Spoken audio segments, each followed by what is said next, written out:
திருச்சிற்றம்பலம். ஹரஹர நம பார்வதீபதை ஹரஹர மகாதேவா. என் ஆருடைய சிவனே போற்றி, என் நாட்டவர்க்கும் இறைவா போற்றி, ஏகம்பத்துரையந்தாய் போற்றி, பாகம் பெண் உருவானாய் போற்றி, காவாய் கனகத்திரளே போற்றி, கைலை மலையானி போற்றி போற்றி. சைவத்தின் மேற்றமயம்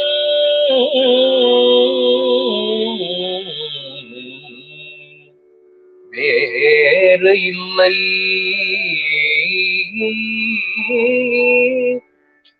அதில் சார் சிவமாம் தெய்வத்தின் மேல் தெய்வம் இல்லெனும்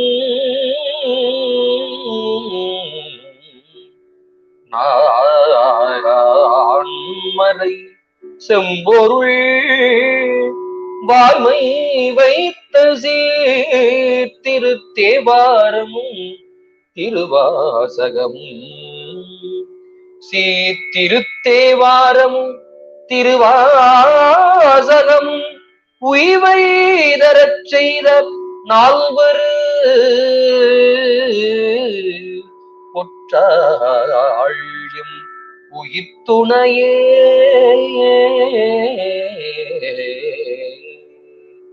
சிற்றம்பலம். எல்லாம் வல்ல ஞானமே வடிவமாகிய தில்லை கூத்த பெருமானுடைய திருவடி கமலங்களையும் எம்தம் ஞானாசிரிய பெருந்தகையருடைய திருவடி கமலங்களையும் நமக்கு ஞானதீக்கை வழங்கி நம்மை நாளும் நன்னெறியில் ஆற்றுப்படுத்துகின்ற திருக்கீலாயவரமுறை திருவாவூர் ஆதீனத்து குருமகா சன்னிதானங்களுடைய திருவடி கமலங்களையும் அடிநாயின் வழுத்தி வாழ்த்தி திருத்தி ஏற்று நாம்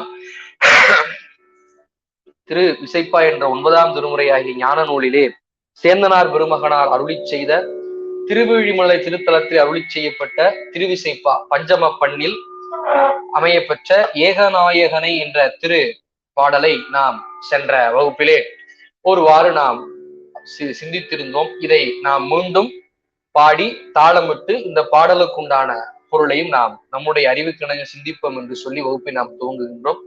சிற்றம்பலம்.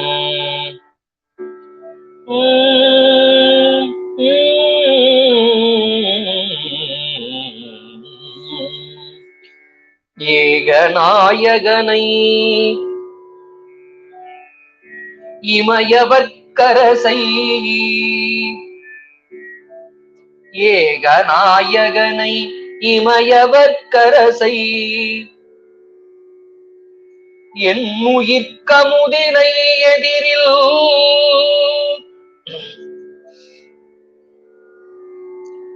ஏகநாயகனை இமயவர்க்கரசை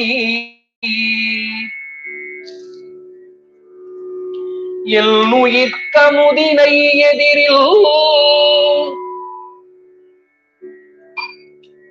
இப்போ இந்த முதல் வரி 2 முறையாக அடியேன் பாடுகின்றேன். ஏகநாயகனை இமயவர்க்கரசை என் உயிர்க்கமுதினை எதிரில், ஏகநாயகனை இமயவர்க்கரசை என் உயிர்க்கமுதினை எதிரில். இப்பொழுது 2வது வரி. போகநாயகனை புயல்வன கருளி, போகநாயகனை புயல்வன கருளி பொன்னெடும் சிவிகையா ஊர்ந்த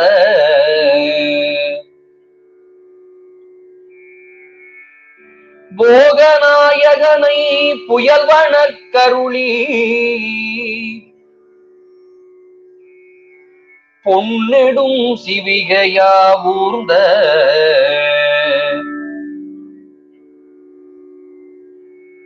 2வது வரியை முழுமையாக 2 முறையாக அடியில் பாடுகின்றேன்.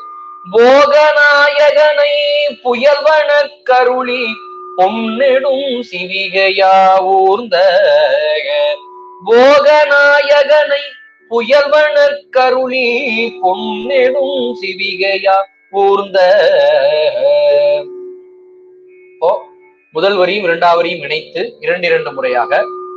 ஏகநாயகனை இமயவர்க்கரசை எல் உயிர்க்கமுதினை எதிரில், ஏகநாயகனை இமயவர்க்கரசை என் உயிர்க்கமுதினை எதிரில் போகநாயகனை புயல்வனர் கருளி பொன்னெடும் சிவிகையாவூர்ந்த போகநாயகனை புயல்வனர் கருளி பொன்னெடும் சிவிகையா ஊர்ந்த. இப்பொழுது மூன்றாவது வரி. மேகநாயகனை மிகுதிரு வீழி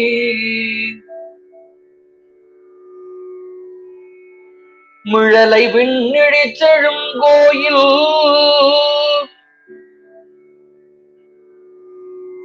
மேகநாயகனை மிகுதிரு வீழி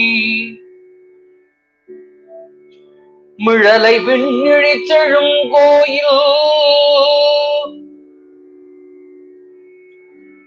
இப்பொழுது மூன்றாவது வரியை 2 முறையாக அடி நினைத்து பாடுகின்றேன். மேகநாயகனை மிகுதிரு வீழி விழலை விண்ணிழிச் செழும் கோயில் மேகநாயகனை மிகுதிரு வீழி முழலை விண்ணிழிச் செழும் கோயில். இப்பொழுது 4வது வரி. யோகநாயகனை அன்றி மற்றொன்றும்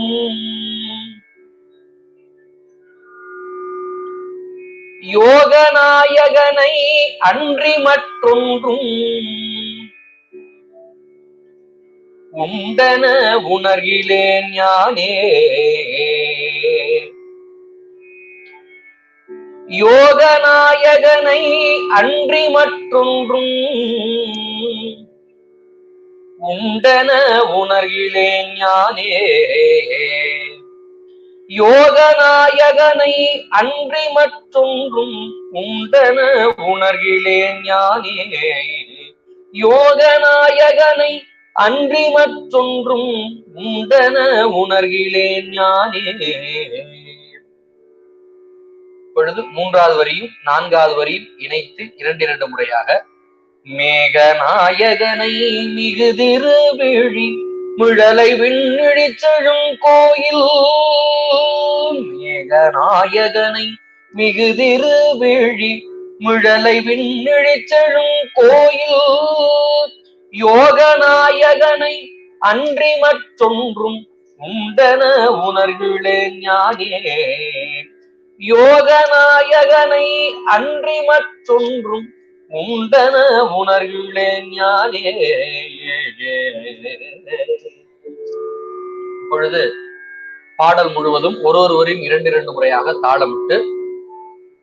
ஏகநாயகனை இமயவர்க்கரசை என்னுயிர்க்கமுதினை எதிரில் ஏகநாயகனை இமயவர்க்கரசை என்னுயிர்க்கமுதினை எதிரில் போகநாயகனை புயல்வனர் கருளி பொன்னெடும் சிவிகையாவூர்ந்த போகநாயகனை புயல்வனர் கருளி பொன்னெடும் சிவிகையா ஊர்ந்த மேகநாயகனை மிகுதிரு வீழி முழலை விண்ணிழிச் செழும் கோயில் மேகநாயகனை மிகுதிரு வீழி முழலை விண்ணிழிச் செழும் கோயில்.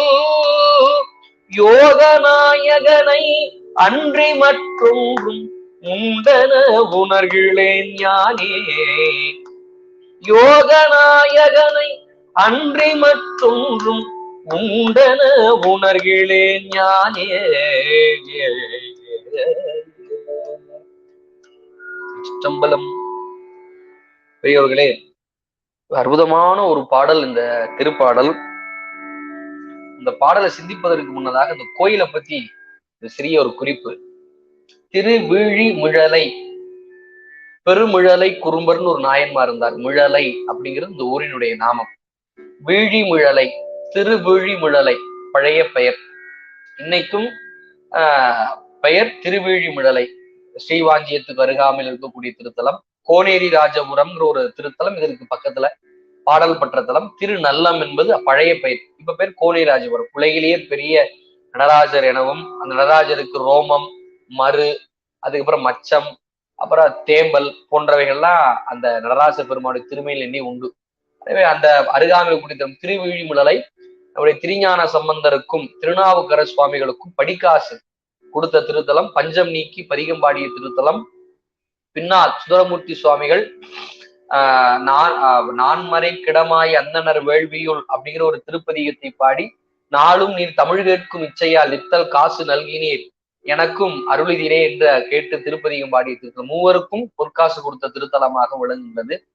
இந்த திருத்தலத்தினுடைய வரலாற்றை இந்த பாடலை சொல்லுகின்றார். விண்ணிழி செழும் கோயில், இந்த ஊர் விண்ணிழி செழும் கோயில். சுவாமி கருவறை விமானம் இங்கு மனிதர்களால் செய்யப்பட்டதல்ல, வானுலகத்திலிருந்து வந்த திருத்தலம். சுவாமியினுடைய மூர்த்தத்தில் அந்த திருமேனியில் அந்த சிவலிங்க மூர்த்தத்தில் திருமாலுடைய கண் இருக்கக்கூடிய அடையாளத்தை காணலாம். இங்க இருக்கக்கூடிய திருத்தலத்தில் தான் திருமால் தன் கண்ணை இடந்து ஆழிச்சக்கரத்தை பெற்ற திருத்தலம். ஆயிரத்தி சொச்சம் தாமரை மலர்களால் அப்படி தாமரை மலரிட்டு அர்ச்சனை செய்கின்றார். அவ்வாறு அர்ச்சனை செய்யுங்கால் சுவாமி இடத்திலிருந்து ஆழிச்சக்கரத்தை பெறுகின்றார். இந்த ஆழிச்சக்கரம் பெருமான் கிட்ட இருப்பது என்பதே பலருக்கும் தெரியாது இருந்தது. சலந்தரனை பிளக்கும் பொழுதுதான், சலந்தாசுரன் திருவிற்குடி என்ற ஒரு திருத்தலத்தில் சலந்தரனை சிவபெருமான் அப்படி அவனுடைய தலையை கொய்வதற்கு ஒரு சக்கரத்தை உண்டு பண்ணினார். அது தன்னுடைய காலால் அப்படி வரைந்து கீறி எடுத்த சக்கரம். அதை அந்த சலந்தரன் அப்படி கையால் பலசாலி என்பதை காட்டுவதற்காக எடுக்கும் பொழுது அவனுடைய தலையை அதில் வெட்டி வீழ்த்துகின்றது. அந்த ஆழி சக்கரத்தை பெறுவதற்காக திருமால் சிவபெருமானை நோக்கி கடுந்தவம் மேற்கொண்டு தன்னுடைய கண்ணை இட்டு ஆழி சக்கரத்தை பெற்ற திருத்தலம். அதுல 900 சொச்சம் மலர்களை முறையாக அர்ச்சனை செய்தார் திருமால். ஒரு மலரை இறைவன் மறைத்தார், தன் கண்ணையே அப்படி மலராக எடுத்து பிடுங்கி வீசினார். அந்த இடத்துல ஒரு குறிப்பு ஒண்ணு உண்டு. தாமரைக்கு பதிலாக தன் கண்ணை ஏன் அவர் எடுத்து வீசணும், வேற ஏதாவது ஒண்ணு கொடுத்துருக்கலாமே அப்படின்னா, அங்க திருமாலுக்கு ஒரு வந்த ஐயப்பாட்டுக்கு திருமாலை வணங்குகின்ற அடியார்கள் தான் பதில் கொடுத்திருக்கின்றாங்க. ஊர் உலகில் இருக்கக்கூடிய திருமாலை வணங்கக்கூடிய அடியார்களாம். அப்ப தன்னை வணங்குகின்ற அடியார்களாம் என்னுடைய கண்ணை செங்கமலத்துக்கு ஒப்பிட்டு கூறுவகையினால், செங்கமலத்தான், செங்கமல கண்ணான், கமலக்கண்ணன் என்றெல்லாம் கூறுவதினால் என்னுடைய கண் தாமரைக்கு ஒப்புமையாக இருப்பதால் என்னுடைய கண்ணையே நான் மலராக இடுகின்றேன் இட்டு வாங்கினார். கண்ணப்ப நாயனாருக்கு முன்பு, இப்போ அவருடைய குரு பூஜை வரப்போகுது பிப்ரவரி 1ஆம் தேதி, தை மிருகசீரிடம். அவருடைய கண்ணப்ப நாயனாருக்கு முன்பு கண்ணை கொடுத்தவர் திருமால் தான். ஆனால் அவர் அன்பை முன்னிறுத்தி அவர் கண்ணை தந்தார், திருமால் பொருளை முன்னிறுத்தி கண்ணை தந்தார். இதுதான் வேறுபாடு. ஆகையினால அப்படி கண்ணை தந்த திருத்தலம். விமானம் சுவாமிக்கு உள்ள கருவறையில பந்தல் கால் இருக்கும். திருமணம் தடை நீங்க இந்த தலத்தை தரிசனம் பண்ணலாம் இப்பெல்லாம் சொல்லுவாங்க. மாப்பிள்ளை கோலத்துல பெருமான் அமர்ந்திருப்பார். சிவபெருமான் உமையம்பிகை கரம் பிடிக்க இங்கு பல வண்ணங்களாக நின்றார். பல திருமேனிகளை தாங்கி நிற்கும் பொழுது உமையம்பிகைக்கு சிவபெருமான் யார் என்று தெரியவில்லை. அப்ப நந்திதான் இதோ பெருமான் அப்படி தன் தலையை திசை நோக்கி காட்டினார். அதாவது சுவாமி பாதாள நந்தியாக இருப்பார், கீழே இருப்பார். அவர் அம்மாவுக்கிட்ட இதோ சுவாமின்னு அப்படி தலையை காட்டியது போல இருக்கக்கூடிய திருத்தலம்.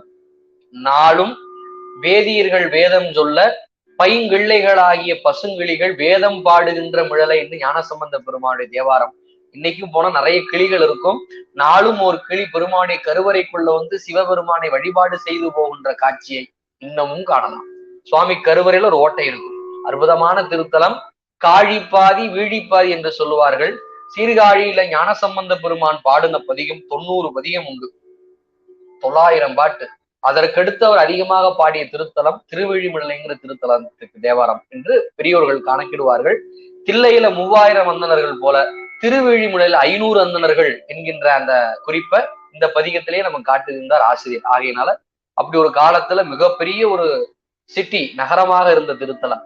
எனவே அந்த திருத்தலத்துல இந்த தலத்துல சொல்லுதுன்னா ஏகநாயகனை. இங்க ஏகநாயகன், ஏகம்னா ஒண்ணு, ஒப்பற்ற ஒருவனாகிய இறைவன். எனவே அப்படிப்பட்ட ஒப்பற்ற இறைவனாகிய ஒருவன், அவன் தான் நாயகன். அப்ப ஏகநாயகனை இமையவருக்கு அரசை, இமையவர் வானவர்களுக்கு தலைவன். யார் யாரெல்லாம் நாம் கடவுள் என்று ஏற்றுகின்றோமோ அவர்கள் சிவத்தை கடவுள் என்று பூசிக்கத்தக்க அளவுக்கு ஒப்பற்ற இறைவன் அவன் இமையவர்களுக்கு தலைவன். எனவே அப்படிப்பட்டவன் அவன் யாரு தெரியுமா? என் உயிருக்கு அமுது. அவன் சாதாரண ஆள் இல்ல, அவன் என் உயிருக்கே அமுதமானவன் அப்படின்னு உணர்ந்திருக்கின்றார் சேந்தனார் பெருமகனார். எனவே அந்த சொல் அந்த வாயில் அப்படி வந்திருக்குது. நம்ம பக்குவப்பட்டவர்களாக இருந்தால் பக்குவப்பட்டதற்கு ஏற்பது போல பெருமானுடைய அன்பின் முன்னிறுத்தி நமக்கு சொல் பெருமான நோக்கி வரும். நீங்க திருமருகல் என்ற திருத்தலத்துல திருஞான சம்பந்த பெருமான் நீராடி விட்டு விடியற்காலையில் பொழுது திருநீரு தரித்து மருகர் பெருமானை தரிசிக்க போகும் பொழுது ஒரு அபய ஒலி ஏற்பட்டது. ஒரு அபய ஒலி பெருமான நோக்கி, பெருமானே நீ என்னை காக்க வேண்டும். அது எப்படி வந்தது தெரியுமா? சடையாய், சடை உடையவனே, விடை உடையவனே, நீயே சரண் என்று வந்தேன்னு அந்த ஒலி. இப்ப துன்பத்திலும் ஒரு பெண் இறைவனை மறவாது அந்த அபய ஒலியை ஏற்படுத்துவதால் என்ன குற்றம் ஏற்பட்டது அந்த பெண்ணிற்கு என்பது அறிய சம்பந்த பெருமான் போய் சடையா எனுமால் அந்த பெண் என்ன சொன்னாலோ அதையே பதிகமாக வைத்து, பெருமானே உன்னுடைய ஊரில் இருக்கக்கூடிய குவளை மலர்கள் எல்லாம் எவ்வளவு அழகாக பூத்து குலுங்குகின்றது. மடையார் குவளை மலரும் மருகள். இப்ப மடைகளில் குவளை மலர்கள் எவ்வளவு அழகா பூத்து குலுங்குகின்றது. குவளை கண்ணை ஒத்திருக்கக்கூடிய இந்த பெண் உடைய முகத்தில் மட்டும் ஏன் சுவாமி வாட்டம்னு கேட்டு பாருந்தாருங்க. சுவாமி அப்படி மனம் தாங்காதவராக இறந்து போன செட்டி வணிகனை உயிர்ப்பித்து சம்பந்த பெருமான் முன்னிலேயே திருமணம் நடந்தது. சம்பந்தரே திருமணம் செய்து கொடுத்தார். எனவே அது மாதிரி அப்படிப்பட்ட என் உயிருக்கு அமுதினை. அப்போ அந்த அமுது அப்படிங்கிற சொல், அவன் என் உயிருக்கு அமுதம் போன்றவன், இந்த மாதிரி சொல் நெஞ்சத்தில் இறைவன் எந்த அளவுக்கு அவர்களுடைய நெஞ்சத்தில் விளங்கி இருந்தால் இந்த சொல் வந்திருக்கும் என்பது ஆராயத்தக்கது. எனவே அப்படி என் உயிருக்கு அமுதினை எதிரில், அப்ப அந்த பெருமான் என்னுடைய உயிருக்கு அமிர்தம் போல இருக்கக்கூடிய பெருமான் இணை இல்லாத அத எதிரில் இணை இல்லாத நிலையில் போகநாயகனை. இந்த போகம் என்பது உலக போகம், அருளியல் போகம். இந்த உலக போகம் என்பது வேறு, அருளியல் போகம் என்பது சிவானந்தம். நீங்க சுந்தரமூர்த்தி சுவாமியில் பாடுவார், பொன்னுண்மை பொருளும் தருவானை போகமும் திருவும் புனர்ப்பானை பின்னை என் பிழையை பொறுப்பானை. பொன்னும் மெய்ப்பொருளும் தருவான், கொடுப்பதோடு மட்டுமில்லாமல் அனுபவிக்கவும் செய்ய விடுவான். அப்ப நிறைய பேருக்கு எல்லா இன்பம் இருக்கும், அனுபவிக்க இயலாது. பொருள் இருக்கும், அனுபவிக்க இயலாது. அப்ப பொருள் இருந்தா மட்டும் போதாது, போகமாகிய அனுபவத்திலையும் அவன் தரணும். எனவேதான் அப்படி போக நாயகனை. அப்ப எனக்குள் சிவானந்தமாக அந்த சிவானந்தத்தை எனக்குள் விளைவித்து எனக்கு அந்த அருளை தருபவன். அப்ப எந்த இன்பமாயினும் சரி, உலக இன்பமாயினும் சரி, அவன் அருளுகின்ற அந்த இன்பமாயினும் சரி, அது சிவபெருமான் அனுமதி இல்லாம நடக்காது. அதான் சொல்றார். அப்ப போக நாயகனை, அப்படிப்பட்ட அப்படி சிவானந்த இன்பத்தை ஊட்டுகின்ற என்னுடைய தலைவனை. அப்புறம் சொல்ல புயல்வனர் கருளி, மேகம் போன்று சிவ திருமாலுக்கு ஆழி சக்கரத்தை அருள் செய்த பெருமான் சிவிகை புயல்வனர் கருளி.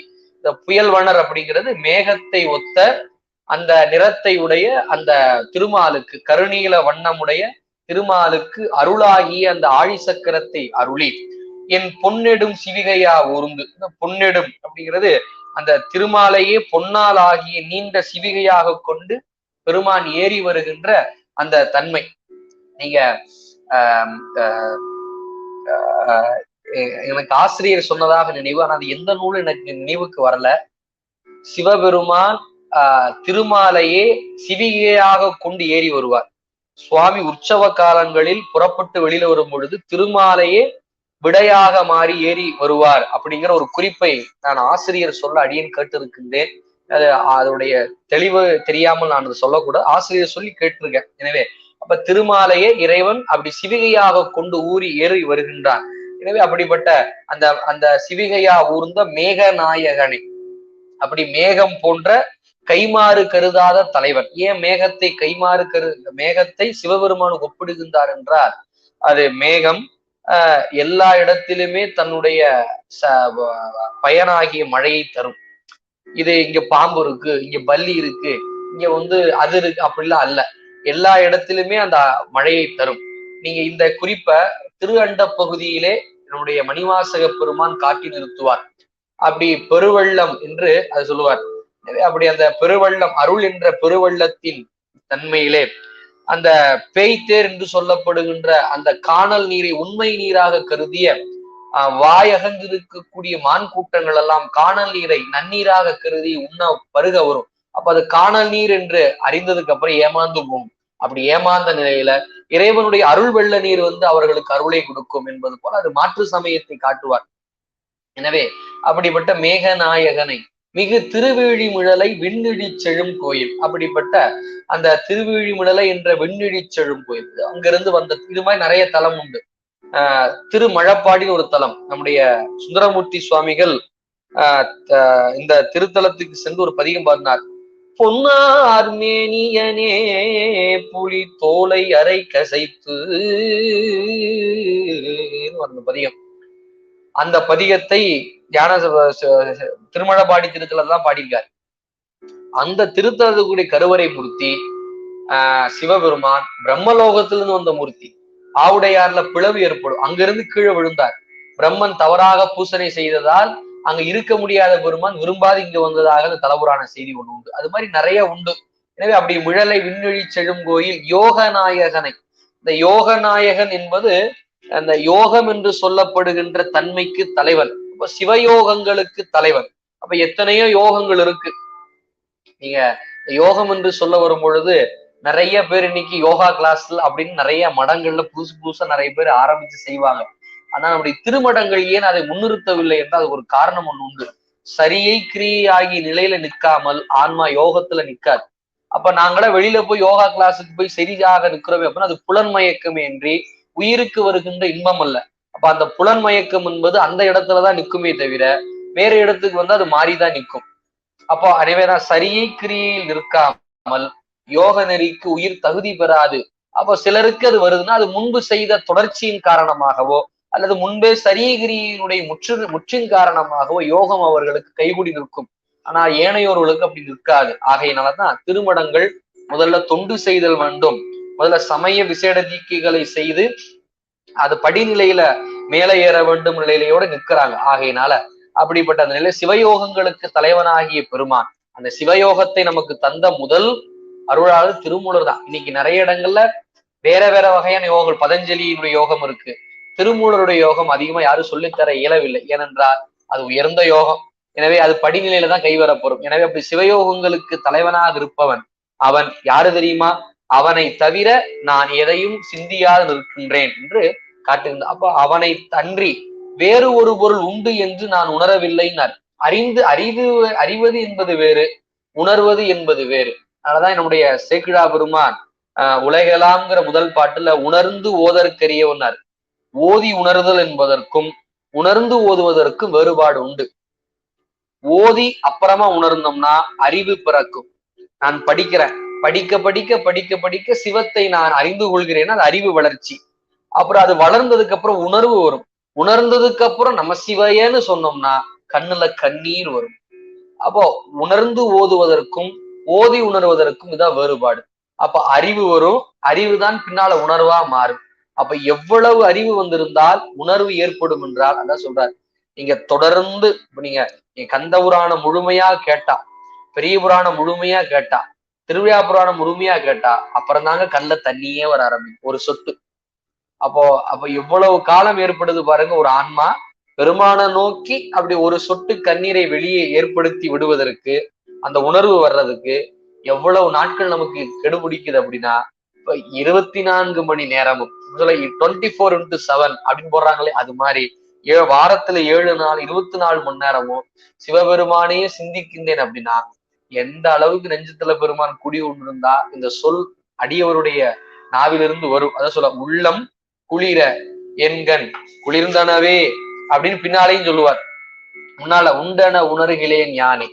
அப்போ அந்த பெருமானை தவிர வேறு ஒரு பொருள் உண்டு என்று நான் உணரவில்லை என்றார்.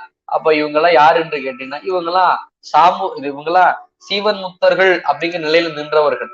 உயிர் முக்தி நிலைக்கு தகுதியாயாச்சு.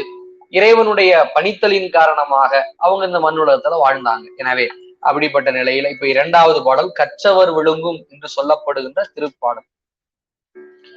திருச்சிற்றம்பலம். கற்றவர் விழுங்கும் கற்பக கனியை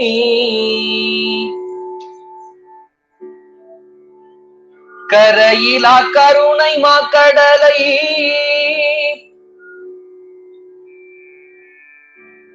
கற்றவர் விழுங்கும் கற்பக கனியை கரையிலா கருணை மாக்கடலை. முதல் வரி சேர்த்து இரண்டு முறையாக. கற்றவர் விழுங்கும் கற்பக கனியை கரையிலா கருணை மாக்கடலை கற்றவர் விழுங்கும் கற்பக கனியை கரையில். இரண்டாவது வரி. மாணிக்க மலையை மணிக்க மலையை மற்றவர் அறியா மாணிக்க மலையை மதிப்பவர் மனமணி விளக்கை மதிப்பவர் மனமணி விளக்கை மற்றவர் அறியா மாணிக்க மலையை மதிப்பவர் மனமணி விளக்கை. இப்ப சேர்த்து இரண்டு முறையாக இரண்டாவது வரி. மற்றவர் அறியா மாணிக்க மலையை மதிப்பவர் மனமணி விளக்கை மற்றவர் அறியா மாணிக்க மலையை மதிப்பவர் மனமணி விளக்கை. இப்பொழுது மூன்றாவது வரி. செற்றவர் பூரங்கள் சற்றயம் சிவனை செற்றவர் பூரங்கள் சற்றயம் சிவனை திருவிழிமிழலை வீற்றிருந்த திருவிழிமிழலை வீற்றிருந்த செற்றவர் புறங்கள் செற்றயம் சிவனை திருவிழிமிழலை வீற்றிருந்த. மூணாவது வரி இரண்டு முறையாக. செற்றவர் புறங்கள் செற்றயம் சிவனை திருவிழிமிழலை வீற்றிருந்த செற்றவர் புறங்கள் செற்றயம் சிவனை திருவிழிமிழலை வீற்றிருந்த. நான்காவது வரி. கொற்றவன் தன்னை கண்டு கண்டு உள்ளம்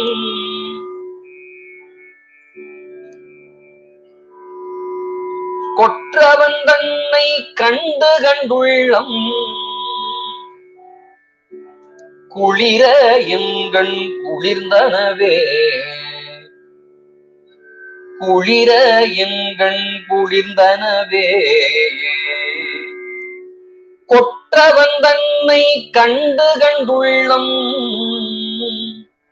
குளிர எங்கண் குளிர்ந்தனவே. நான்காவது வரி சேர்த்து இரண்டு முறையா. கொற்றவன் தன்னை கண்டு கண்டுள்ளம் குளிர எங்கண் குளிர்ந்தனவே கொற்றவன் தன்னை கண்டு கண்டுள்ளம் குளிர எங்கண் குளிர்ந்தனவே. இந்த பாடல் முழுவதும் இரண்டு முறையாக தாளமிட்டு. கற்றவர் விழுங்கும் கற்பக கனியை கரையிலா கருணை மாக்கடலை கற்றவர் விழுங்கும் கற்பக கனியை கரையிலா கருணை மாக்கடலை மற்றவர் அறியா மாணிக்க மலையை மதிப்பவர் மனமணி விளக்கை மற்றவர் அறியா மாணிக்க மலையை மதிப்பவர் மனமணி விளக்கை செற்றவர் புறங்கள் செற்றயம் சிவனை திருவிழிமிழலை வீற்றிருந்த செற்றவர் புறங்கள் செற்றயம் சிவனை திருவிழிமிழலை வீற்றிருந்த கொற்றவன் தன்னை கண்டு கண்டுள்ளம் குளிர எங்கண் குளிர்ந்தனவே. கொற்றவன் கண்ணை கண்டு கண்டுள்ளம் குளிர எங்கண் குளிர்ந்தனவே.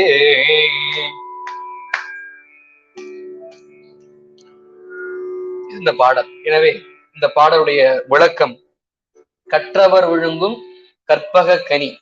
ஓ, சிவபெருமான் என்ற ஞான பொருளை, சிவஞானங்களை கற்று தெளிந்திருக்கக்கூடிய ஞானியர்களால் விழுங்கப்படக்கூடிய கனியானவன். விழுங்குதல்னா உண்ணுதல், இடத்துல அனுபவித்தல் என்று பொருள், குலாவுதல் என்று பொருள். அப்படி அந்த கூடி குலாவுதல், இந்த சிவத்தோடு கூடி குலாவுகின்ற அந்த பேரின்பத்தை பெறுவார்கள். யாரு? ஞானியர்கள். ஞானசம்பந்த பெருமான் நமக்கு காட்டுவார். கற்றல் முற்றல் ஆம இளநாகமோடு ஏன முளை கொம்பவை உண்டு வற்றல் கலனா பலி தேர்ந்து எனது உள்ளம் கவர்கள்வன் கற்றல் கேட்டல் உடையார் பெரியார். சிவஞானத்தை கற்று சிவஞான கேள்வி ஞானங்களை உடையவர்கள் தான் யார்? பெரியார்கள், பெரியோர்கள் என்று நம்ம காட்டப்படுகிறோம். அப்ப அவர்களுடைய திருவடிகளை கையால் நாம் தொழுதேத்தல் வேண்டும்ங்கிற குறிப்பை நம்ம காட்டு. அப்ப சிவஞானியர்களை நாம் கைகளால் தொழுதல் வேண்டும். இப்படிப்பட்ட அந்த காட்சியை பார்க்கிறோம். அப்ப அந்த சிவஞானியர்களால் விழுங்கப்படுகின்ற கனி, அந்த அந்த ஏன் அந்த கனிங்கிற ஒரு பொருளை காட்டுகின்றால் அப்படின்னா, கனிதான் ஞானத்துக்கு தொடர்புடையது என்பதை நம்ம பார்க்கிறோம். நீங்க இந்த யோக நிலைகளில் அந்த அன்னங்களை நீக்கி கனிகளை உண்டு பெருமானை வணங்கக்கூடிய காட்சிகளை பார்க்கிறோம். அந்த கனி கொஞ்சம் ஞானத்திற்கு தொடர்புடையது. அதிலும் உண்ணத்தக வேண்டிய கனி, உண்ணத்தகாத கனி இருக்கு. நீங்க உணவு பொருளையே சைவத்தில் அசைவம்னு சொல்லுவாங்க, எது? வெங்காயத்தையும் பூண்டையும். அதாவது அடியார்கள் சிவபூசை செய்யறவங்க, அப்புறம் சிவன் அடியார்கள் எப்படி இருக்கணும் அப்படின்னா, வெங்காயம் பூண்டு சேர்த்து கூடாது. அது சைவத்துல அசைவம் என்று சொல்லப்படுவது. அதனாலதான் சுவாமிக்கு வெங்காயம் தாளிச்சது இதெல்லாம் வைக்க, அவைகள்லாம் சைவத்துல நீக்கப்பட்ட அவச்சாரமாகிய உணவு என்றெல்லாம் சிவாகமம் நமக்கு சொல்லுது. நீங்க சிவாகமம் படிக்கும் பொழுது நிறைய சொல்லும்.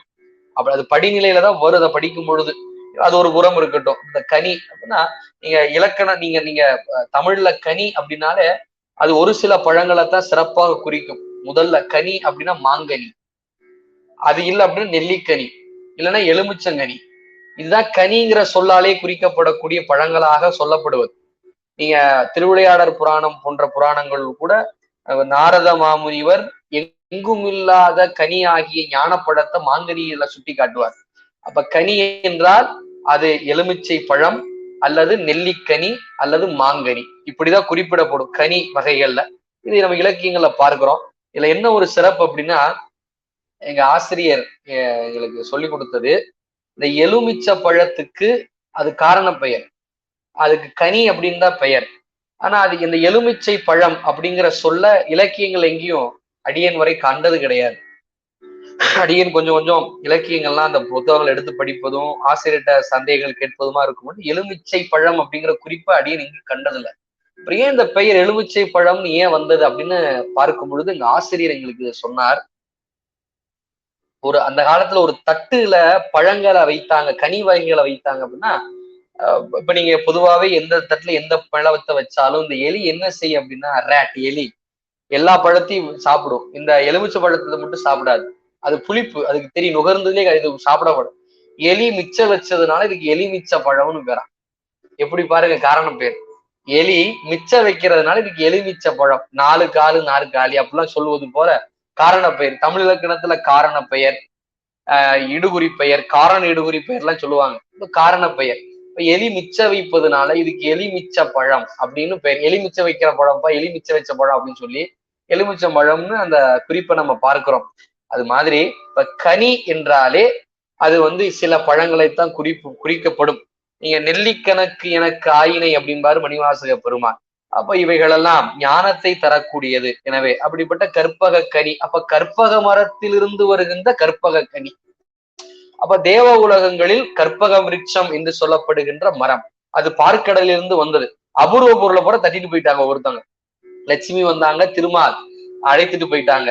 அப்புறம் காமதேனு வந்தது, அப்புறம் விரிச்சாவது, அப்புறம் அந்த அச்சை, இந்த மாதிரி நிறைய சொல்றாங்க இல்லையா, அதெல்லாம் ஒவ்வொருத்தவங்க எடுத்துட்டு போயிட்டாங்க. அப்ப அந்த கற்பக மரமும் எங்கு சென்றது என்றால் அந்த வானுலகம் சென்றதுன்னு நம்ம பார்க்கிறோம். எனவே அப்படிப்பட்ட அந்த கற்பக கனியாக இருப்பவன் இறைவன் எனக்கு என்று சொல்லி, அவன் யாரு தெரியுமா? கரை இல்லாத கருணை மாக்கடல்.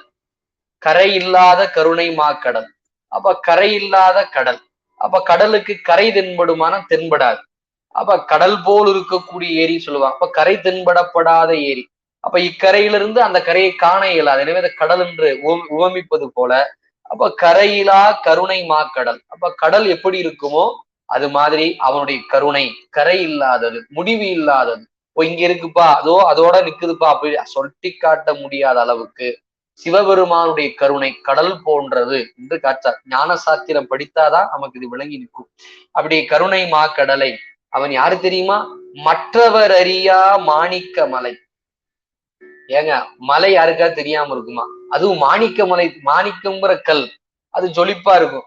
அது எப்படிங்க தெரியாம இருக்குமா அப்படின்னா, இவன் உள்ளே ஜொலிக்கக்கூடிய மாணிக்க மலைன்னு பொருள். இப்ப வெளியே மலர் இருந்தா தெரியாத என்ன? தெரியுமே. அப்ப இவன் உள்ளே உயிருக்குள்ளேயே ஜொலிக்கக்கூடிய பொருள். அப்ப அது யாருக்கு தென்படும்னா, அவனை உணர்ந்த ஞானியர்களுக்கு தென்படும். அவனை அறியாத மற்ற அவர்களுக்கு தென்படாது என்று சொன்னார். அப்போ அதுவர் சிவபுராணத்துல வருவது போல, தன்னை வணங்காதவர்களுக்கு புறத்தே இருப்பவன், தன்னை வணங்குபவர்களுக்கு அண்மையில் இருப்பவன், தன்னை வணங்காதவர்களுக்கு தொலைவில் இருப்பவன், தன்னை அண்மையில் இருப்பவன் என்பது போல, அப்படி அந்த பெருமான் மற்ற அவர் அறியா மாணிக்க மலையை மதிப்பவர் மனமணி விளக்கு. எனவே மனத்தின்கண் மாணிக்க சுடர் போன்று இருக்கக்கூடியவன் அவன் பகைவர்களாகிய அந்த திரிபுராதி முப்புறமழித்த அசுரர்களை அந்த அசுரர்களை செற்றான் அவங்களுடைய குற்றத்தை நீக்கி அவர்களுக்கு அருள் செய்தான். கமலாக்ஷன், தாரகாசன், வித்யுன்மாலி என்ற 3 திரிபுர அசுரர்களுக்கு சிவபெருமானை வரம் தந்தார், பறக்கும் கோட்டைகளை தந்தார். புராணம், முப்புறமரித்த புராணம். அப்போ அவர்கள் சிவபூசை செய்து கொண்டு இருப்பவர்கள். சிவபூசையினுடைய வலிமையின் காரணமாக இவர்களை யாராலும் வெல்ல முடியவில்லை. வழக்கம் போல் இவர்கள் தேவர்களுக்கு துன்பம் தராங்க.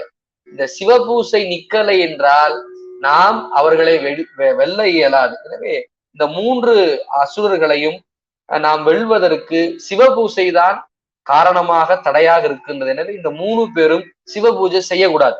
செஞ்சா நாம் அவங்களை வெற்றி பெற்று விடலாம் என்று திருமால் பௌத்த மத தலைவனாக சென்று பௌத்த சமயத்தின பௌத்த 4 வகைப்படும், அதுல ஒரு பௌத்த குறிப்பை அவர்களுக்கு ஓதி அவர்களை சிவபூசையிலிருந்து வழுவ வைத்து அவர்களை வெல்வதற்கு பெருமானே போறாரு. புராணத்துல வரும். அப்படி போகுங்கால் அதுல 3 பேர் இருந்தாங்க. மன்னருக்கும் இந்த அசுரர்களுக்கு தெரியாம யாருக்கு தெரியும் சிவபூஜை செஞ்சுட்டு இருந்தாங்க. அவங்க பேர் எனக்கு நினைவுல கமுகன், சுமுகன், சுகுத்தின்னு வரும்னு நினைக்கிறேன். அந்த 3 பேருக்கும் சிவபெருமான் அருள் செய்தார். எல்லாரையும் எரித்தான். அதுல 3 பேர்த்த மட்டும் பெருமான் தன்னை வணங்கினதின் காரணமா அவங்களுக்கு அருள் கொடுத்தான். அந்த 3 பேர்த்துல 2 பேர் தான் சிவபெருமானுடைய கோயில்ல வாயில் காவலர்களாகவும் ஆலயத்தில் மணி அடிப்பவராகவும் பெருமான் நியமித்தாருங்கிறது புராண செய்தி கைலாயத்துல. எனவே அப்படிப்பட்ட அந்த திருவேழிமிடலை வீற்றிருந்த பெருமான் அவன் யாரு தெரியுமா? அந்த திரிபுர சம்ஹாரம் செய்தவன் தான் இந்த திருவேழிமிடலை திருத்தலத்தில் வீற்றிருக்கின்றான் மனமே. ஆகையினால் அவன் யாரு தெரியுமா? கொற்றவன், எங்களுக்கெல்லாம் அரசன். எனவே அப்படிப்பட்ட அந்த பெருமான், அப்படிப்பட்ட அந்த இன்பத்தை தருகின்ற எங்களுக்கு அவன் தலைவன். எனவே அப்படிப்பட்ட அந்த இறைவனை என்னுடைய மனம் என்ற கருவியானது என்னுடைய கண்களால் கண்டு என்னுடைய மனம் என்ற கருவி குளிர்ந்து நிற்கின்றது. இந்த வழிபாடினுடைய நிறைவு என்ன தெரியுமா? மனம் குளிர்தல். நீங்க ஆலயத்திற்கு சென்று சிவத்தை பூசிச்சீங்க அப்படின்னா மனம் குளிரணுங்க. அங்க போய் மனசுல குழப்பம்தான் மிச்சம் இருக்குன்னா நம்முடைய வினை பெருமான் முன்பும் நம்மை வாட்டி எடுக்குதுன்னா நாம இன்னும் பக்குவப்படவில்லை. நீங்க பெருமான கண்ட மாத்திரத்துல அந்த நெஞ்சத்துல துணிவு வந்துடணும். அருளாளர்கள் எங்கு இருந்தாலும் அது அருளாளர்களுக்கு தான் இறைவன் தூணிலும் இருப்பான், துரும்பிலும் இருப்பான். நமக்கு அப்படி கிடையாது. சகல வர்க்கத்தையுடைய ஆன்மாக்களுக்கு சிவலிங்க திருமேனி ஆச்சாரியன் அடியார்களுக்கிட்டதான் பெருமான் காட்சி கொடுப்பான், அருள் கொடுப்பான். ஞானியர்களுக்கு தான் இறைவன் தூசு துரும்பிலும் காட்சி கொடுப்பான். அப்போ நாம் ஆலயத்திற்குள் சென்று விட்டோமே என்றால், பெருமானை கண்ணால் கண்டு விட்டோமே என்றால், நம்முடைய வினை போகக்கூடிய உணர்வை பெறணுங்க. வினை போயிட்டு தான் இருக்கும், நமக்கு தெரியாது. ஏன்னா அந்த பக்குவம் இல்லை, அந்த சந்தேகத்திலே நிற்கும். அப்ப நம்ம இன்னும் உலக பொருளையே அழுந்தி நிக்கிறோம். அப்ப அது நீங்கணும்னா ஞான வேள்விதாங்க ரொம்ப முக்கியம். சிந்தையில தெளிவு வராமல் நீங்கள் சிவத்தை வணங்கி பயன் அல்ல. அங்கேயும் வினை வந்து வேலை செய்யும். வினை வலியது. அந்த வினை அவன் தான் தரான். நீங்க அவனுக்கு முன்னால நின்றாலும் அவன் தான் தருவான். நீங்க பெருமான வணங்காது ஓடுனாலும் அவன் தான் வினையை தரணும். ஏன்னா வினைக்கு அவன் தான் ஹெட்டு. அவன் தான் அந்த வினையை கொடுத்தே ஆகணும். நாம் செய்த வினை அவன் தான் தரவல்லவன். ஆகையினால அப்போ அந்த பெருமானை நாம் கண்டதால் மனம் அகமானது குளிர்ந்து நிற்க வேண்டும். குளிர்ந்து நிற்கவில்லை என்றால் நாம் இறைவனை சரியா கும்பிடலன்னு அர்த்தம். அப்ப அதுக்கு என்ன செய்யணும்? பயிற்சி செய்தல் வேண்டும். குருநாதரிடத்துல உபதேசத்தை பெறணும். நாளும் சிவாலயம் போகணும். நாளும் நாதனை கண்களால் காணணும். அவன் அணியும் திருநீற்றை அள்ளி தரித்து கொள்ள வேண்டும். இந்த உலகம் போய் அவனே மெய்ங்கிற நினைக்கு வருகின்ற அளவுக்கு நாம் ஞான நூல்களை தொடர்ந்து கேட்கணும். திருமுறைகளை ஓதுதல் வேண்டும், அல்லது ஓதுபவர்களுடைய இதையாவது கேட்கணும். எனவே அப்படி கேட்பதால் வினை நீங்கும், வினை நீங்கும் என்பது போல அப்படி என் கண் குளிர்ந்தது என்று நமக்கு இந்த பாடல சொல்லுகின்றார். அடுத்த 3வது பாடல் மண்டலத்து ஒளியே என்று துவங்கக்கூடிய திருப்பாடல். சிற்றம்பலம். மண்டல தொழியை விளக்கிய நுகர்ந்த மண்டல தொழியை விளக்கிய நுகர்ந்த மருந்தையின் மாறிலாமணியை மண்டல தொழியை விளக்கிய நுகர்ந்த மருந்தையின் மாறிலாமணியை. முதல் வரி சேர்த்து 2 முறையாக. மண்டல தொழியை விளக்கிய நுகர்ந்த மருந்தையின் மாறிலாமணியை. மண்டல தொழியை விளக்கிய நுகர்ந்த மருந்தையின் மாறிலாமணியை. 2வது வரி. பண்டல நயன்மார் கரிதுமயடியார்க்கு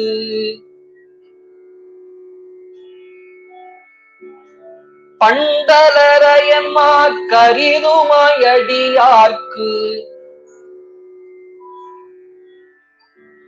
எளியதோர் பவளமால் வரையை.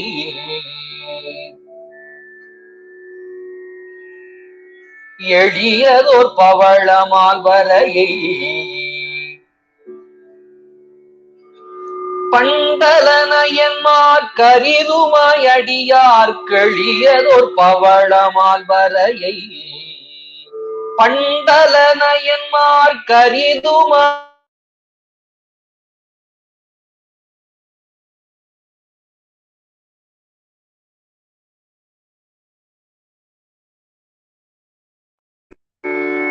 முதல் 2 வரியை இணைத்து ஒரு வரியை 2 முறையா. மண்டல தொழியை விளக்கிய நுகர்ந்த மருந்தையின் மாறிலாமணியை. மண்டல தொழியை விளக்கிய நுகர்ந்த மருந்தையின் மாறிலாமணியை. பண்டல நயன்மார் கரிதுமயடியார் கெளியதோர் பவளமால் வரையை. பண்டல நயன்மார் கரிதுமயடியார் கெளியதோர் பவளமால் வரையை. 3வது வரி. வெண்டலர் மலர்வாய் வேரிவார் பொழில் சூழ்.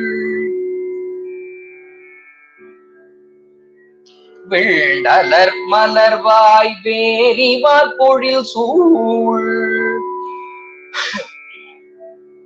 திருவிழிமுழலையூர் ஆளும். திருவிழிமுழலையூர் ஆளும். வெண்டலர் மலர்வாய் வேரிவார் பொழில் சூழ். திருவிழிமுழலையூர் ஆளும். 3வது வரி 2 முறையாக. விண்டலர் மலர்வாய் வேரிவார் சூழில் சூழ் திருவிழிமிழலையூர் ஆளும் வெள்ளலர் மலர்வாய் வேரிவார் பொழில் சூழ் திருவிழிமிழலையூர் ஆளும். நான்காவது வரி. கொண்டலம் கண்டத்தின் குருமணியை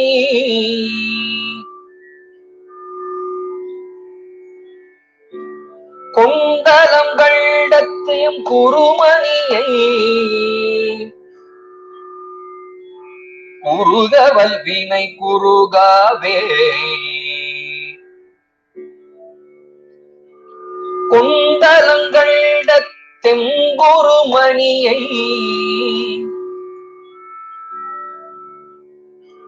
குருகவல் வினை குருகாவே குருகவல் வினை குருகாவே கொண்டலம் கண்ட தெங்குருமணியை குருக வல்வினை குருகாவே கொண்டலங்கண்ட தெங்குருமணியை குருக வல்வினை குருகாவே. மூன்றாவது வரையும் நான்காவது வரையும் இணைத்து இரண்டு முறையாக. விண்டலர் மலர்வாய் வேரிவார் பொழில் சூழ் திருவிழிமிழலையூர் ஆளும் விண்டலர் மலர்வாய் வேரிவாய் பொழில் சூழ் திருவிழிமிழலையூர் ஆளும் கொண்டலம் கண்ட தெங்குருமணியை குருகவல் வினை குருகாவே குண்டலம் கண்ட தெங்குருமணியை குருக வல்வினை குருகாவே. பாடல் முழுவதும் ஒருவரையும் இரண்டு முறையாக தாளமிட்டு.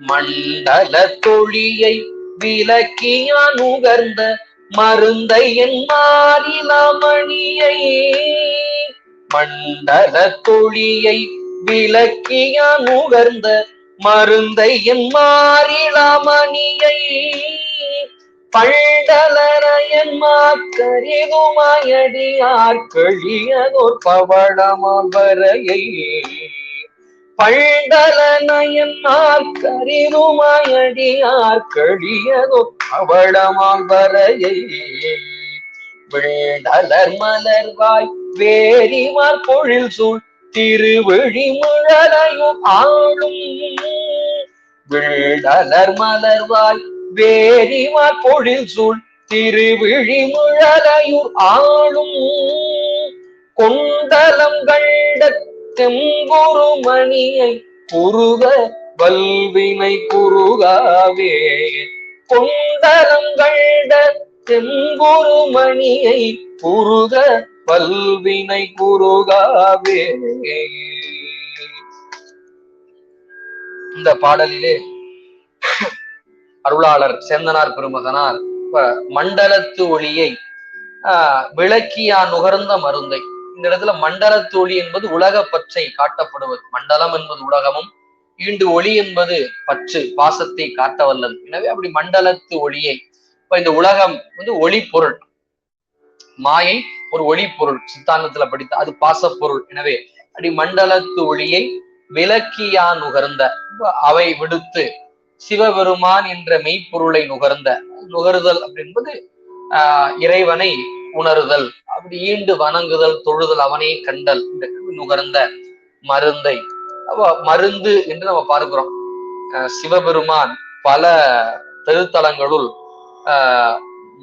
வைத்தியநாதர், வைத்தீஸ்வரர் என்று அந்த நாமம் தாங்கி நிற்பார். அடியனுடைய ஆன்மார்த்த மூர்த்தி இந்த வைத்தியநாதர் தான். அப்படி இந்த வைத்தியநாதர் என்று சொல்லப்படுகின்ற பெருமான் அப்போ உடலுக்கு உற்ற நோய் நீக்குவதோடு மட்டுமல்லாமல் உயிர் பிணி என்று சொல்லப்படக்கூடிய பிறவி பிணியை நீக்க வல்லவர் நம்ம பார்க்கிறோம். அப்படி மருந்தை திருஞான சம்பந்த பெருமான் திருநெல்வேலி தலத்து தேவாரத்துல பழமையான அந்த பதிகம் பாடியிருப்பார். மருந்து வேண்டில் இவை மந்திரங்கள் இவை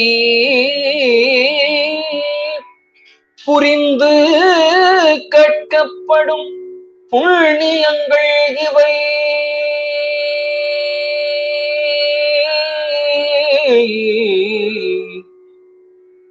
இதெல்லாம் எது? திருநெல்வேலி உரை செல்வருதாமே செருந்தி செம்பொன் மலர் திருநெல்வேலி உரை செல்வர்தாமே மந்திரம் திருநெல்வேலி உரை செல்வர்தாமே மருந்து திருநெல்வேலி உரை செல்வர்தாமே புண்ணியம் அப்படின்னு பாடுவார். இப்ப மருந்து வேண்டில் இவை மந்திரங்கள் புரிந்து கேட்கப்படும் புண்ணியங்கள். ஒரே பெருமான் மூணா இருக்கான், மருந்தா இருக்கான், மந்திரமா இருக்கான், புண்ணியமா இருக்கான். அப்போ மருந்து யாருக்கு மருந்து? நோயுடையவனுக்கு மருந்து. மருந்தினுடைய பயன் என்ன? மந்திரம். மந்திரத்தினுடைய பயன் என்ன? புண்ணியம். நீங்க அப்படியே உலக பொருள் எடுத்துக்கங்க.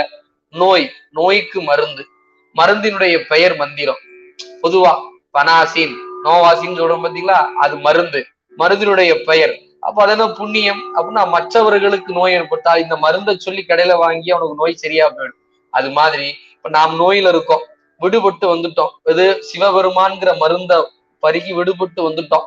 அப்ப சிவபெருமான்கிற மருந்த பருகினதுக்கு அப்புறம் ஐந்தெழுத்து மந்திரத்தை சொல்ல நமசிவய நமசிவைன்னு சொல்றோம். சொன்னதோடு மட்டுமல்லாமல் ஞான நூல்களை போல அதை மற்றவர்களுக்கு உபதேசம் செய்யறோம். அது புண்ணியம்.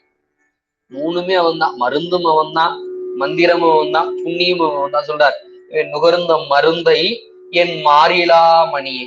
இந்த மாறிலாத மணி அப்படின்னா ஏனையோருக்கு ஒருவோல் நமக்கு எல்லா உயிர்களுக்கு இறைவன் ஒருவன் தான். ஒரே பெருமான் தான் பல வகையாக ஏன் அருளை செய்கின்றான் அப்படின்னா அது ஆன்மாவினுடைய பக்குவத்திற்கேற்றார் போல் அருளை செய்கின்றான். அப்போ சூரியன் ஒரே மாதிரி தாங்க அந்த தன்னுடைய ஒளியை விடும். சூரியன் நம்ம இன்னைக்கு பாக்குறோம் இல்ல, வானிலை அறிக்கையில இன்னைக்கு செல்சியஸ், சென்னை மாநகரத்துல செல்சியஸ் மிகுதியா இருந்தது, அப்புறம் கோவையில செல்சியஸ் குறைவா இருந்துன்னு பாக்குற மாதிரி சூரியன் கிட்ட இருந்து வருகின்ற ஒளி ஒண்ணுதான், அதுல மாற்றம் இல்லை. ஆனால் நிலப்பரப்பில் இருக்கக்கூடிய அந்த உயர்வு தாழ்வு குறித்து தான் அந்த சூரிய வெப்பம் அங்க படுவதை தீர்மானிக்கிறோம். அது மாதிரி இறைவன் என்ற அந்த ஒளிக்கதிராகி அருள் ஒன்று போலத்தாங்க இருக்கும். ஆனா நம்ம கிட்ட இருக்க பாத்தீங்களா அறியாமைங்கிற அழுக்கு, அதை பொறுத்துத்தாங்க அந்த ஆன்மா அதை உள்வாங்கி கொள்ளுகின்றது. எனவேதான் சொல்றார், அப்படி அந்த மருந்தை என் மாறிலா மணி, அப்ப எனக்கு மாறுபாடு இல்லாத மணி, அது ஒப்பற்ற மாணிக்க கல்லை போன்றவன். அப்புறம் அவன் யாரு தெரியுமா? பண்டு அலர் அயன்மார்க்கு அரிதுமாய். இப்ப முன்னொரு காலத்தில், பண்டுனா பழமைன்னு அர்த்தம். இன்னைக்கு அந்த சொல் நம்ம கிட்ட இல்ல, இழந்திருக்கோம். ஆனா மலையாளம் பேசுகின்ற கேரள தேசத்துல பண்டுங்கிற சொல் உண்டு. பண்டு செய்த பழவினையின் பயன் அப்படின்னு திருநாவுக்கரசு சுவாமி குறுந்தொகை. பண்டு செய்த பல பழவினையின் பயன், முன்னொரு காலத்தில் செய்த பழைய வினை. இப்ப பழமைங்கிற பொருள். அப்ப அது இன்னைக்கு மலையாள தேசத்துல அந்த சொல் பேசப்படுகின்றது. அப்ப பண்டு அப்படின்னா முன்னொரு காலத்தில் இருந்த, அலர்னா தாமரை மலர் மேல் அமர்ந்திருந்த திருமாலும் பிரமனும். அப்படிப்பட்டவர்களுக்கு சிவபெருமான் அரிதாக காட்சி தந்தான். காட்சி தராது மறைந்து நின்றான், நெருப்பாக இருந்த அடிமுடி காணாது நின்றான். அவன் அப்படி அவர்களுக்கு காட்சி கொடுக்க அடியாருக்கு எளியதோர் பவளமா, எப்படி வந்தா எளிமையா பவளமால் வரை போன்று காட்சி தந்தார். திரு ஞானசம்பந்த பெருமான் மங்கையர்க்கரசி என்ற திருப்பதிகத்தின் கண்ணே முத்தின் தாழ் வடமுன்னு ஒரு இடைப்பாடல் சொல்லுவார். சுத்தமார் பளிங்கின் பெருமலை உடனே வீற்றிருந்தார் போல்னு அந்த கைலாய மலையை சொல்லுவார். அது மாதிரி அப்படி இந்த பவளமால் வரையை விண்டலர் மலர்வாய் வேரிவார் பொழில் சொல்ற திருவெழிமலையுடைய செழிப்ப சொல்றார்.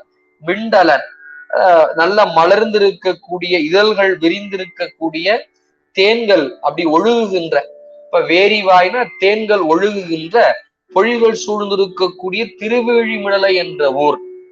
அப்ப ஒரு ஊர் அப்படின்னா இதெல்லாம் இருக்கணும். இலக்கியத்துல ஒரு காப்பியம் அப்படின்னா வீரம், நாகரிகம், பண்பாடு, பெண் வருணனை, அப்புறம் போர்க்காட்சி, மன்னன், அப்புறம் பெண் இப்படி எத்தனையோ இருக்கு. அதெல்லாம் இருந்ததா காப்பியம் என்பது போல சிவாலயம் ஒன்றிருந்தால் அங்க நந்தவனங்கள் இருக்கணும். நந்தவனத்தில் ரீங்காரம் விடுகின்ற வண்டினங்கள், வண்டு உடைய வண்டினங்களுடைய சத்தம் இருக்கணும். மந்திகள் பாயக்கூடிய காட்சி இருக்கணும். பறவையினங்களுடைய ஒலி சத்தங்கள் கேட்கணும். கிளிகளுடைய அந்த ஒலி கேட்கணும். அதுக்கப்புறம் இயற்கை வர்ணனைகள், பல வகையான மரங்கள் இருக்கணும், நிலவினுடைய கதிர் ஒழுகணும், சூரிய கதிர் ஒழுகணும், அப்புறம் தெப்ப குளம் இருக்கணும், வேதியுடைய மந்திரங்கள் இருக்கணும், திருமுறைகள் ஒளி இருக்கணும், சங்குநாதங்கள் இருக்கணும், நாள்தோறும் அடியார்கள் நீரை கையில் சுமந்து கொண்டு மலரை இட்டு பூசிக்கக்கூடிய காட்சி நாளும் நாளும் இருக்கணும், நீருடைய மாந்தர்கள் வாழுகின்ற நகரமாக இருக்கணும். இதெல்லாம் இருக்கணுங்க. அதாங்க ஊர் அப்படின்னு அப்பர் சுவாமி சொல்றார். இதெல்லாம் சொல்றார். வெண்டலர் மலர்வாய் வேரிவார் பொழில் சூழ் திரு வீழிமிழலை ஊர் ஆளும். இந்த மாதிரி உரத்தாங்க பெருமான் ஆள விருப்பப்படுறான். அதான் சொல்றாரு. அப்படி ஆளும் கொண்டலம் கண்டத்தியம் குருமணியை. அப்ப சேந்தனாருக்கு யாரு குரு? சிவத்தில்லை குத்தனே குருநாதன், சிவபெருமானே குருநாதன். அதான் சொல்றாரு. அப்ப கொண்டலம், கொண்டலங்கிறது மேகம், மேகத்தை ஒத்த கருத்தை கண்டத்தை உடைய எம் குருமணியை, என்னுடைய குருநாதன் ஆகிய அவனை குறுக யார் அவனை போய் அடைகின்றார்களோ அவர்களுக்கு வினை சொல்ல வல்வினைனார். மோசமான வினை இருக்குமோ அது தீர்ந்து போயிடுயான்ட்டார். இப்ப சாதாரண வினை அல்ல. இப்ப நாம வினையில பல வகையா செஞ்சு வச்சிருக்கோம். இப்ப வினை, அப்ப அது எங்க வல்வினை என்று நம்ம சொல்றோம் அப்படின்னா, நீங்க உன்னதமான நிலையில் இருக்கக்கூடிய ஞானியர்களுக்கோ அல்லது அறநிலையில் வாழுகின்றவர்களுக்கோ ஒரு இழுக்கு அது வல்வினையா மாறி நிற்கும். பொதுவா வினை உண்டு. யாருக்கு நீங்க நிறைய புராணங்கள் எடுத்துக்காட்டாக பார்க்கலாம். ஞானியர்களுக்கு தீங்கு செய்ததால் வந்த வினை, எப்படி பிரம்மகத்தி, சாயாகத்தி, சிவகத்தி. ராவணனை கொண்டதுனால ராமருக்கு 3 தோஷமும் வந்தது. சிவகத்தி, சாயாகத்தி, பிரம்மகத்தி. 3 திருத்தலத்துலதான் சிவபூஜை பண்ணி கழிச்சார். ராமேஸ்வரம், திரு பட்டீஸ்வரம், அப்புறம் திரு சோமீஸ்வரம்னு 3 திருத்தலங்கள் சொல்லுவாங்க. இந்த 3 திருத்தலத்திலிருந்து அந்த பாவங்கள் நீங்கியது. அதே போல முருகப்பெருமான் சூரபதுமனுடைய படையை வீழ்த்தி சூரனை வதம் செயலை அத மயிலாகவும் சேவலாகவும் ஆக்கி கொண்டார். அந்த வினை தீர்ப்பதற்காக சிவபெருமானை முருகப்பெருமான் பூசிச்சார். அப்ப சிவமும் முருகனும் ஒண்ணுங்கும் போது ஏன் அதை செய்யறா அப்படின்னா, தன் படைகளுக்கு அந்த குற்றம் வரக்கூடாது, எதிர்காலத்தில் இருப்பவர்கள் அந்த மரபை பின்பற்ற வேண்டும் என்பதற்காக அதை சிவபூஜை செஞ்சார் முருகப்பெருமான். நீங்க ஞான சாத்திரம் படிக்கும்போது ஆசிரியர் சொல்லுவார், மிகப்பெரிய ஞானி, முத்தி நிலைக்கே போன ஞானியர்களும் கூட மெய்கண்டாருடைய திருவடி கமலங்களை தன் தலைமையில வச்சு பூசிப்பாங்களாம். ஆசிரியர் சொல்லி அடியன் கேட்டிருக்கேன். இது நம்மளா சொல்ல இயலாது. அப்படி முத்தி பேருக்கே போன ஞானி, முத்திக்கு போயிட்டாங்கதான் முடிந்த முடிவு, மோட்சம் சொல்றோம் இல்லையா, முத்தி சிவத்துள் 2 கலத்தல். அப்படி போனவர்களே மெய்கண்டாருங்கிற அந்த ஞான குழந்தையினுடைய திருவடியை தன் தலைமையில வச்சு பூசிப்பாங்களா, கீழே இல்ல தலைமையில வச்சு பூசிப்பாங்களாம்.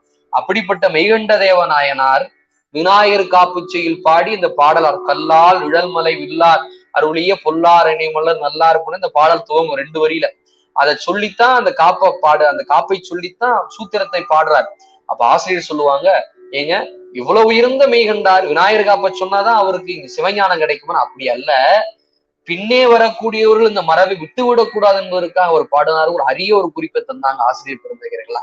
அது மாதிரி எங்களுடைய குருநாதனாகி இந்த பெருமானை அடைபவர்களுக்கு வல் வினை நீங்கும். அப்ப வினையில உயர்ந்த வினை தாழ்ந்த வினை இருக்கா அப்படின்னா, வினைதான். ஆனால் சமணர்கள் நம்முடைய திருநாவுக்கரசர் பெருமானுக்கு செய்த கொடுஞ்செயல் போல, அப்ப ஞானசம்பந்த பெருமானோடு அடியார்களுக்கு செய்த கொடுஞ்செயல் போல அப்படி செய்யக்கூடிய செயல்கள் மிக உயர்ந்த வல்வினையை காட்ட வல்லது, கொடுக்க வல்லது. ஆகையினால அப்படிப்பட்ட வல்வினைகளும் குறுகி போகும். மாபாதகம் செய்தவனுக்கும் சிவபெருமான் அந்த வினை கழிப்பதற்கு உண்டான வழி வாயிலையும் காட்டினார் திருவிளையாபுரணத்தில், மாபாதகம் செய்தவனுக்கும். ஆகையினால் அப்படி குறுக வல்வினை குறுகாவே. அப்படி பெருமானை அடைபவர்களுக்கு வினை அவர்களை தாக்காது, இன்பத்தை செய்யும் என்று சொல்லி இந்த வகுப்பில் நாம் இதோடு இந்த 3 பாடலை சிந்தித்திருக்கின்றோம். அடுத்த வகுப்பில் அடுத்த திருப்பாடல்களை நாம் சிந்திப்போம் என்று சொல்லி வகுப்பை நிறைவு செய்வோம். திருச்சிற்றம்பலம். வான்முகில் விழாது வீக மலிவளம் சுரக்க, மன்னன் பொன்முறை அரசு செய்க குறைவிழாதுகள் வாழ்க, நான்மறையரங்கள் ஓங்க நற்றம் வழிமல்க, மென்மைகள் செய்வ நீதி விளங்கு உலகமெல்லாம், மென்மைகள் செய்வ நீதி விளங்கு உலகமெல்லாம். திருச்சிற்றம்பலம்.